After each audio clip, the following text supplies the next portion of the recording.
ધોરણ 12 આંકડાશાસ્ત્ર એમાં સ્વાધ્યાય 2.2 સુરેખ સહસંબંધના આપણે 7 દાખલા જોયા હતા.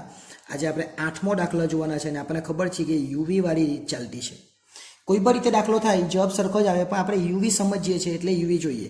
માર્ચ 2018માં દાખલો પૂછાયેલો સહસંબંધના એટલે કે આર શોધવાનો 3 રીતે દાખલો થાય, x - x બારની રીતે, xy ની રીતે અને યુવીની રીતે. આ જ્યારે જવાબ x બાર જે છે એ પોઈન્ટમાં ન આવે ત્યારે, આ પોઈન્ટમાં આવે ને આંકડા નાના હોય ત્યારે, અને આ પોઈન્ટમાં આવે ને આંકડા મોટા હોય ત્યારે, એટલે બંને રીતે અને 3 રીતે કરવું હોય તો થઈ શકે. આપણે જોઈએ દાખલો. તો પહેલાં તમારે લખવાનું x અને પછી લખવાનું y. x આ જે રકમ છે બેથી જ લખી દેવાની, એટલે જે રકમ આપેલી છે બેથી જ આપણે ઉતારી દઈએ. 15, 20, 35, 24, 18 અને 31.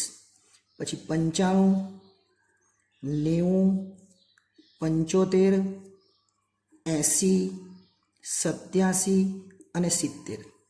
આટલી આપણને રકમ આપેલી છે. હવે ઉપરનું કંઈ કામ નથી એટલે હું લઈ લઉં છું. હવે આપણે અહીંયા શું કરવાનું, પહેલાં સિગ્મા એક્સ એટલે કે આ જે રકમ આપેલી છે એનો સરવાળો, અને એ લખવાનું સિગ્મા વાય એટલે કે વાયનો સરવાળો. તો એક્સનો સરવાળો કરીએ અને વાયનો સરવાળો કરીએ. 15, 20, 35, 24, 18 ને 31. આનો સરવાળો કેટલો થશે તો 143 થાય. તો એ 95, 90, 75, 80, 87 અને 70 એનો સરવાળો 497 થાય. નમસ્કાર વિદ્યાર્થીઓ, આવી ગઈ છે આપણી એપ્લિકેશન SS એજ્યુકેશન. આ એપ્લિકેશન ઇન્સ્ટોલ કરો. હવે થશે એકાઉન્ટ અને સ્ટેટનો ડર દૂર. મળશે સંપૂર્ણ પાયાથી શિક્ષણ. બધા જ પ્રશ્નો, બધા જ સ્વાધ્યાય અને બોર્ડમાં પૂછાયેલા દાખલાનો સમાવેશ એક જ કોર્સમાં ફક્ત ₹499. તો કોર્સને પરચેસ કરી આ એપ્લિકેશનનો લાભ મેળવો. વધુ માહિતી માટે SS એજ્યુકેશન એપ્લિકેશનને વિઝિટ કરી શકો છો. સરવાળો લખી દેવાનો એટલે આપણે શોધવાનું x બાર બરાબર સિગ્મા x ના છેદમાં n અને y બાર બરાબર સિગ્મા y ના છેદમાં n. એટલે 143 છે એના ભાગ્યા n. n આપણને નથી ખબર એટલે ગણી કરવાનું. 1, 2, 3, 4, 5 અને 6. અહીં બી 1, 2, 3, 4, 5 અને 6 એટલે n તો બંનેમાં 6 જ છે. અહીં 497 ભાગ્યા 6. હવે x બાર કેટલો આવે તો 143 ભાગ્યા આપણે 6 કરે એટલે 23.83 આવે, અને y બાર બરાબર 497 ભાગ્યા 6 આપણે કરીએ એટલે 82.83 આવે. હવે આવું આવ્યું એટલે આપણે x બાર તો ભૂલી જ જવાનું, કરવાનું જ નહીં. જવાબ તો હવે બહુ લાંબુ થઈ જાય એટલે એ નહીં કરવાનું. ક્યાં તો આપણે xy કરી શકીએ, ક્યાં તો આપણે યુવી કરી શકીએ.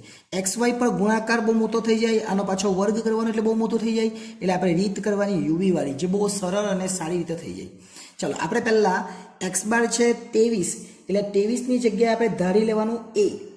તો આપણે a બરાબર કેટલા ધારીએ તો a બરાબર 23.83 છે, તો આપણે એનું નજીકનું ધારી લે a બરાબર 23, અને b બરાબર આપણે ધારી લે 82.83 છે એટલે આપણે ધારી લઈએ 82.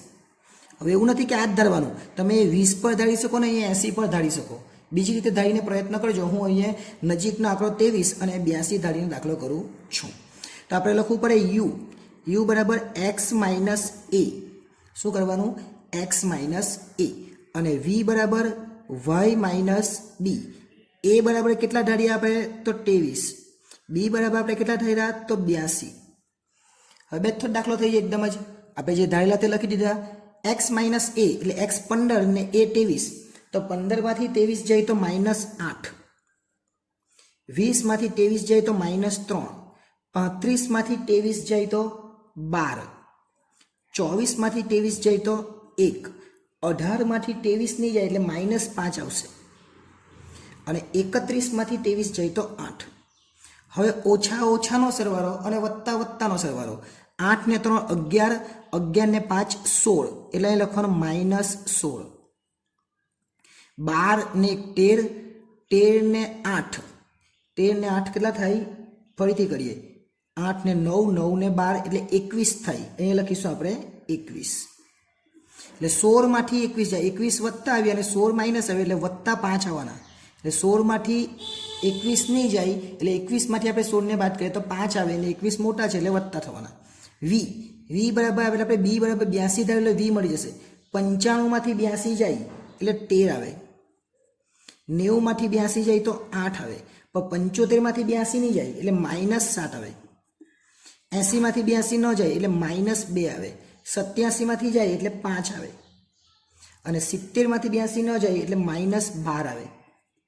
ફરીથી ઓછા ઓછાનો સરવાળો એટલે 7 ને 2 9, 9 ને 12 21, ફરીથી જોઈ લે 12 ને 2 14, 14 ને 7 21 એટલે -21, અને વત્તા કેટલા આવે એ પણ જોઈ લઈએ તો 13, 13 ને 8 21, 21 ને 5 26 એટલે વત્તા 26 આવ્યા. તો એમાં પણ જવાબ કેટલા આવ્યો?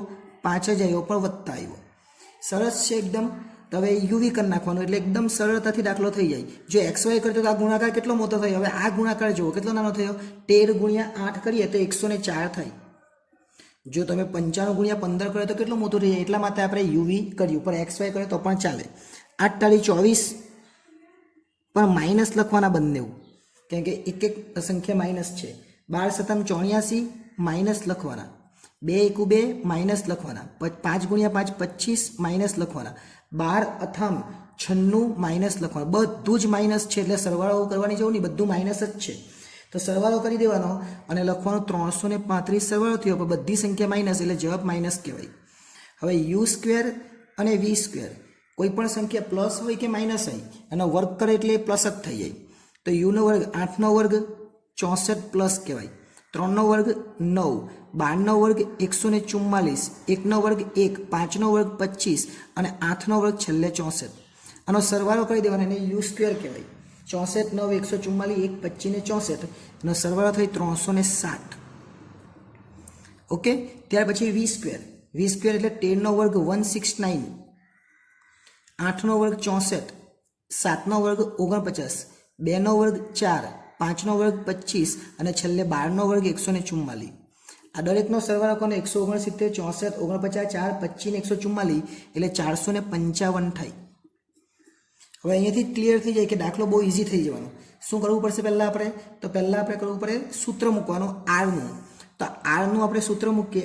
આર બરાબર n સિગ્મા XY કરતા એની જગ્યાએ n સિગ્મા યુવી, આટલું કરવાનું. પહેલાં આપણે શું કરતા હતા? યુવીની જગ્યાએ XY કરતા હતા, અને પછી અહીંયા જ્યાં x લખતા હતા u અને જ્યાં y લખતા હતા v, બેઠું જ સૂત્ર છે. અને નીચે વર્ગમૂળ કરતા એ વર્ગમૂળ રહેવાનું છે.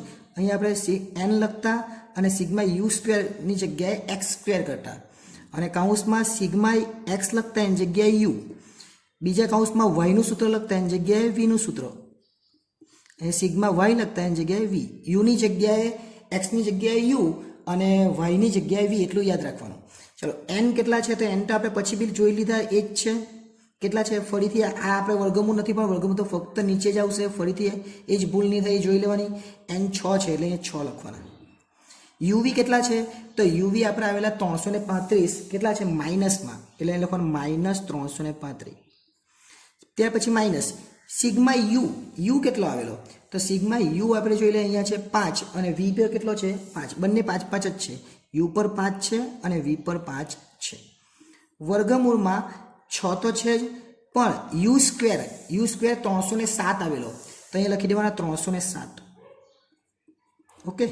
અને પછી યુનો વર્ગ એટલે 5નો વર્ગ, બીજા કાઉન્સમાં તો 455 છે v² એટલે આપણે 6 લખવાના અને 455, અને v તો આપણને ખબર છે કેટલો છે? 5 જ છે, પણ એટલે 5નો વર્ગ. 335 ગુણ્યા 6 કરવાના, 335 ગુણ્યા 6 કરે એટલે 2010 આવે, એટલે -2010 ઓછા 5 50 25 માઇનસ. વર્ગમૂળમાં 307 ગુણ્યા 6 કરે એટલે 1842 આવે, અને આ 5નો વર્ગ એટલે 25. આ એક વર્ગમૂળ પૂરું, આ બાજુ બીજું વર્ગમૂળ 455 ગુણ્યા 6 કરે એટલે 2730 થાય, અને 5નો વર્ગ 25. ઉપરની સંખ્યા બંને માઇનસ છે એટલે ઓછા ઓછા વત્તા થાય, પણ નિશાની ઓછાની જ રાખવાની. ઓછા ઓછા શું થઈ જાય? વત્તા. એટલે 2010 અને 25 એટલે 2035 થાય, પણ નિશાની ઓછાની. વર્ગમૂળની અંદર 1842 - 25 એટલે 1817, અને બીજા વર્ગમૂળમાં 2730 - 25 એટલે 2705. હવે ક્યાં તો બંનેનું વર્ગમૂળ કરવાનું, ક્યાં તો બંનેનો ગુણાકાર કરવાનો. તો આ બંનેનો ગુણાકાર કરી દેવાનો, અને ગુણાકાર કરે એટલે વર્ગમૂળમાં લખવાનું 49 14 985 આ એનો ગુણાકાર થઈ જાય પછી શું કરવાનું, અહીં બાજુમાં લખી દેવું છું -2035 અને ગુણાકાર જે કરેલો છે એને સીધું વર્ગમૂળ દબાવી દેવાનું. આ લખીને વર્ગમૂળ દબાવીએ એટલે 2216 આવે, પરંતુ પાછળ જેટલા બી પોઈન્ટ આવે એ લખી દેવાના. 4 પોઈન્ટ આવશે 9765 અને પછી ભાગાકાર કરી દે એટલે આપણને જવાબ મળી જાય કેટલો 0.91 અને જેટલા આંકડા હોય લખી દેવાના 79 પર ઉપર માઇનસ એટલે આ સંખ્યા માઇનસ કહેવાય. પરંતુ આ જવાબ નહીં લેવાનો, બે જ આંકડા લખવાના એટલે 91 પછી 7 છે એટલે 0.92 લખવાના અને માઇનસ. જવાબ શું આવે 0.92 પર કેવા માઇનસ, એટલે આને કહેવાય ઋણ સહસંબંધ. શું કહેવાય ઋણ સહસંબંધ, પરંતુ અંશતઃ ઋણ સહસંબંધ કહેવાય. -92 આવ્યા -0.92 એટલે ઋણ કહેવાય અને આપણને ખબર છે જવાબ -1 થી 1 ની વચ્ચે આવવો જોઈએ. આપણે ત્રણે રીત ભણી ગયા.